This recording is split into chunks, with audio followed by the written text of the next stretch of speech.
Sable off a second. The first pitch to Colin Simpson runs up and out of the zone for a ball, and that's big for Chatham. If they can maybe scratch one across this half inning, maybe get one back. I mean, if anything, and if last inning Ray was left off a third, which is not what you want to do, is leave men on and score in position, as the 1-0 fastball again runs up and out of the zone.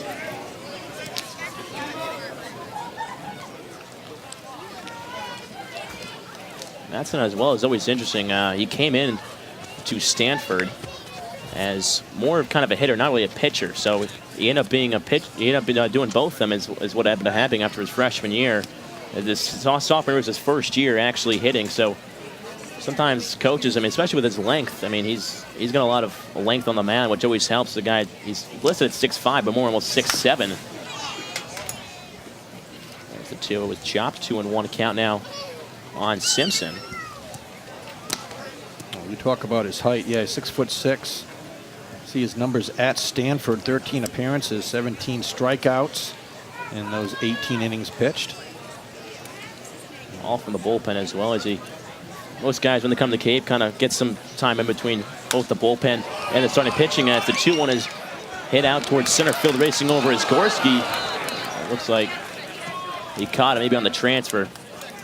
Yeah, that's exactly what happened, and thought maybe he might have had a shot at Sable at second base, but nice job by Gorski running in, and you see him charging in here, making the catch, and as he tries to make the transfer, that ball is going to fall out of his glove. Just talking about that, there's talking about Gorski. There's a lot of speed out in center field, and Coach Enger has done that a couple times with Gorski in center, Gallen at right, and Norman at left. All three of those guys could be center fielders, so it also helps as a pitcher. But not any balls will touch the outfield grass out there. Well, it's great to have a speedy outfield. There's no doubt about it. As the first pitch catches the outside corner for a strike to Michael Bush, making his Cape League appearances this evening, which is activated today by the Engers out of North Carolina. Hit 13 long balls back at UNC as the 0-1 runs up and inside for a ball. It's always great to see an ACC team kind of make it to Omaha with the way the rep that the SEC gets in general. 1-1 of Bush misses in the dirt and gets away from Meadows for a second. Meadows, again, both catchers doing a tremendous job tonight, keeping that ball in front. Meadows is dropping down, not allowing that runner to get to third base here with just one out. Nice job of getting in position. We saw Sable do that a couple times last inning, where he's able to save some of those balls from advancing, as the 2-1 is rolled over towards the first base coach's box and can't even back up now.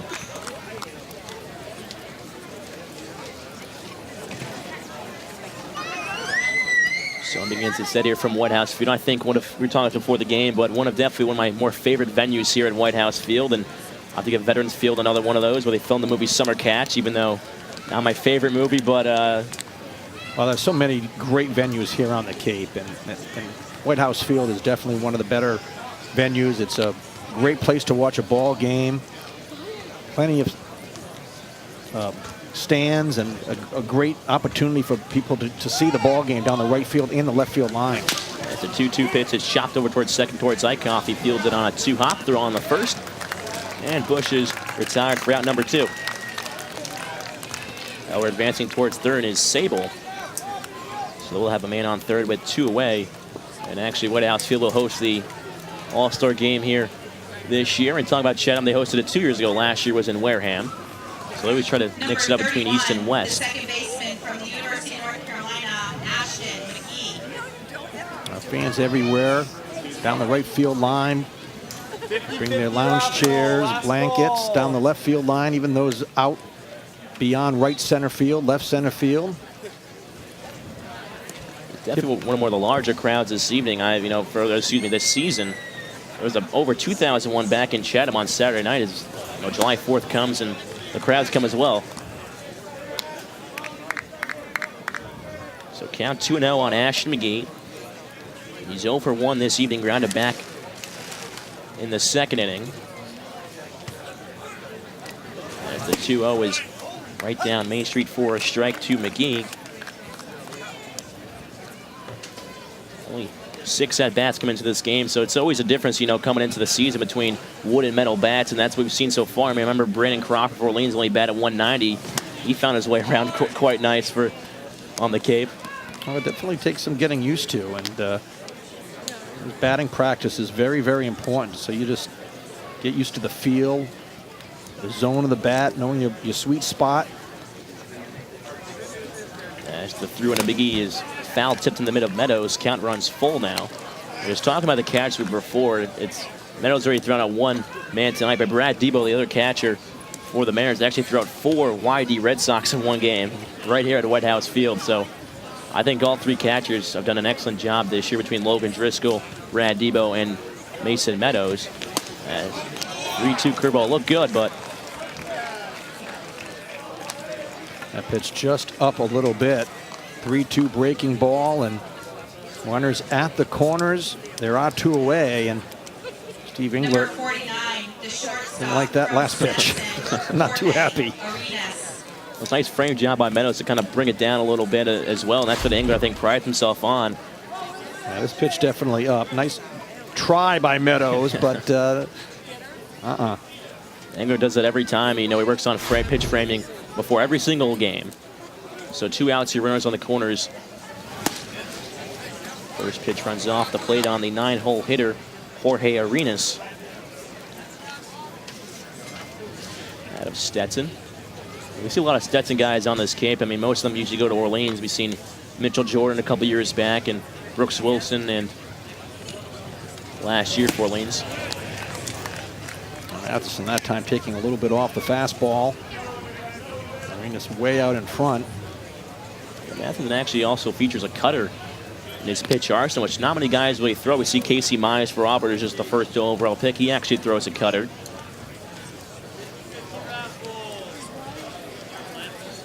As the 1-1 to Arenas is swung on and missed.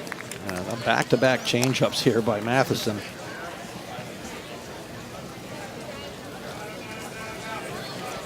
A lot of time changing speeds is always important. I think both pitchers have been trying. You know, we've seen some swing and misses where guys were totally out in front. We saw, I remember Ramirez back, I think in the first thing was just totally in front of a curveball there.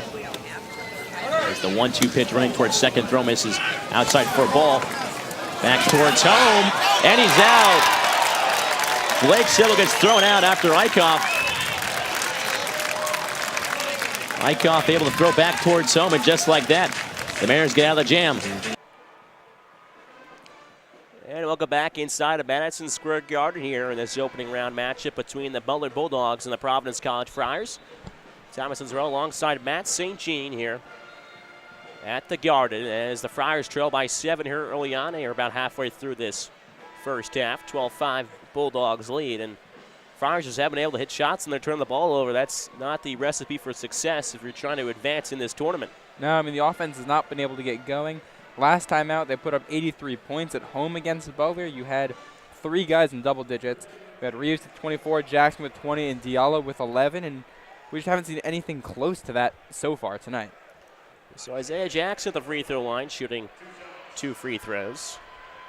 Yeah, Jackson's got 3 of the 5 so far for the Friars as the first free throw hits off the Fried iron off the backboard and took a trip there around the rim and in. So Jackson will make good on the first, takes a couple bounces with the basketball. Second free throw up, and that one's pure. So Jackson hits both the free throws. He's got 5 of the 7 for the Friars here as they trail by 5, 12-7, 11-4 to go in this first half. Jackson well on his way to double digits right now, and the Friars are 12-3 this year when he scores 10 or more points. So that could be a good sign if the rest of the team can get their act together.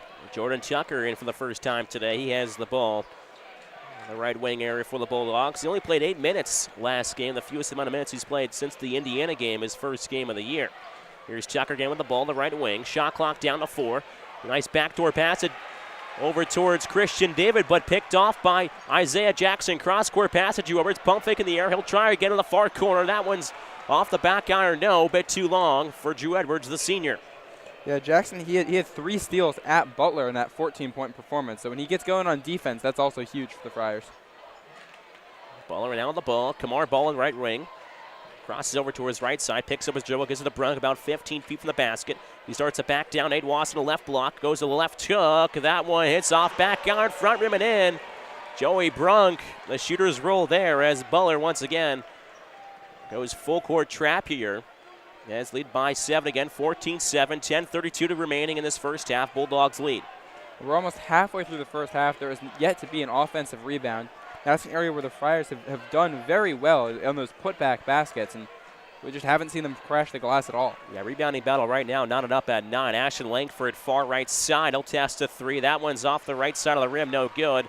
Rebound hauled in by Christian David. Yeah, that was a deep 3, 2 or 3 feet behind the line. In transition here, there's Jordan Tucker. He rattles one in.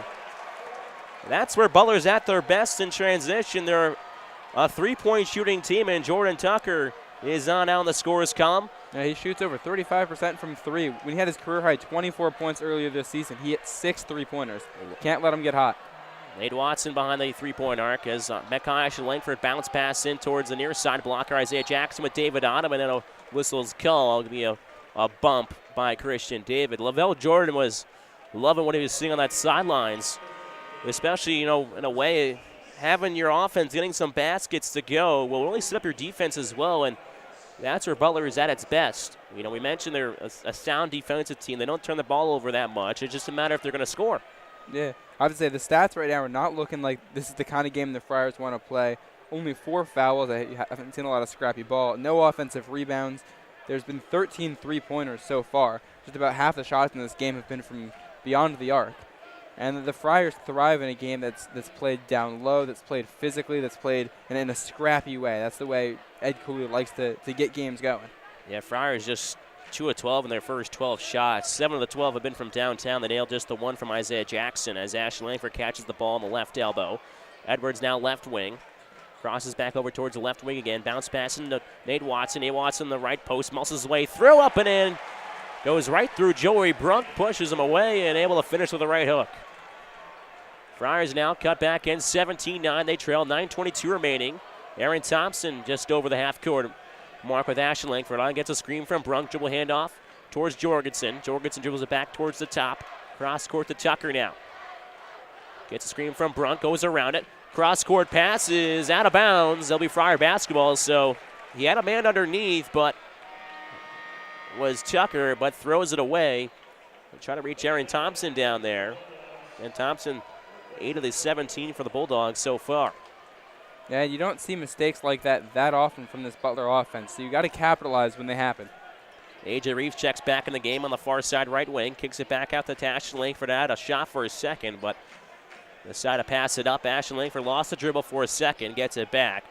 Swings it over to Reeves. Now right wing, Isaiah Jackson will pull the trigger. That one off the right side of the rim, no good. That was a deep 3. Deep 3, and Friars just unable to hit now. Make that 3 for 14 from the field. Their first 14 shots, 21%. Butler shooting 47%. There's another turnover, though, as Aaron Thompson's entry pass goes well over the head of Nate Fowler. I mean, you gotta find a way to capitalize there. I like the fact that the Friars are taking a lot of 3-pointers.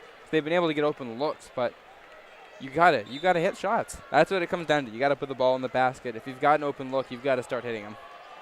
So 3 turnovers now for the Bulldogs. A.J. Reeves from the left wing. He able to can the 3. That's what I said, Tom. He misses the first one, and then he gets hot. You got to feed him. You have to feed him. It's a 5-point game. Butler 17-12, 8:14 to go. Bounce past the right block towards Nate Fowler. Finishes strong against Nate Watson. Tough finish there by the senior center out of Cincinnati, Ohio. A.J. Reeves back in the left corner. They've seen it again. He had 21 in the first half last game. A pass goes through the hands of Nate Watson. He's trying to talk to the referee, wanting a foul or something. But that'll bring us to our third media timeout of this first half. Butler 19, Providence 12. Exactly 8 minutes remaining in this first half. Still plenty of time to be played in this one. Again, listen to Providence College men's basketball on WDOM Sports Radio Network.